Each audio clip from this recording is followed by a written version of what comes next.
Good morning, everyone. Today, as we honor our military heroes who have made the ultimate sacrifice on the battlefield, we can't forget our heroes still fighting here at home. And Ainsley Earhart visited a special organization lending a helping hand. Good morning. Good morning, guys. An extremely special organization. It's called Operation Homefront.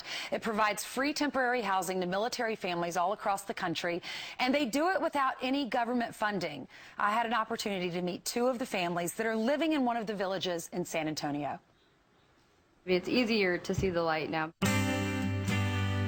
The Guerreros are one of many families with a free home away from home thanks to Operation Homefront, which provides temporary housing for military families who are struggling to make ends meet.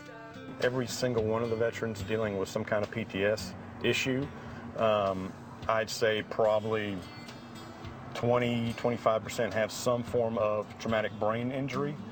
Sergeant Daniel Guerrero suffers from all of that. He was deployed 3 times, twice to Iraq and once to Afghanistan, where he was shot. When I first got the call, that day I knew something was wrong. It was a lot worse than we anticipated. They were a little unsure of what was going to happen. Daniel was rushed to Brooke Army Medical Center. His wife, Megan, immediately packed up their children and headed to San Antonio, Texas. That was 1 year ago. Since then, Daniel has had 13 surgeries, and all the while, they're still paying that mortgage on their house in Idaho.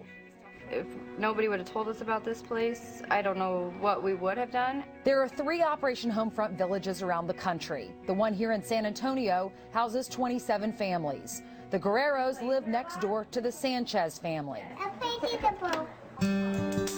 Dad Stephen was deployed 4 times. After Afghanistan, he had to retire because of PTSD. They took my gun away, they took my Marines, they took my job. I was kind of walking around aimlessly on medicine. I was a zombie at home. In fact, they really didn't have a home. He, his wife, and 5 children were homeless. It was almost a year of a feeling of being reduced. I know that has to be hard. As a man who wants to provide for his family, who served his country. Yes, ma'am.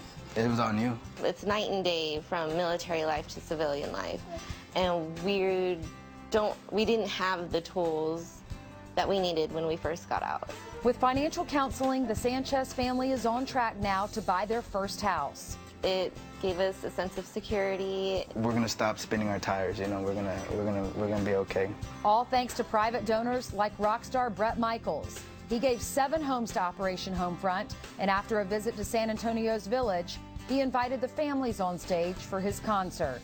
My entire family has served in the military, one branch or another, and so for me, I went out looking to find a great organization that takes really great care of our military men and women, not only through the battle, but after they come off the battlefield. Don't forget about us, because even though they stopped talking about the war a lot, there's a whole nother war after the gun stops firing.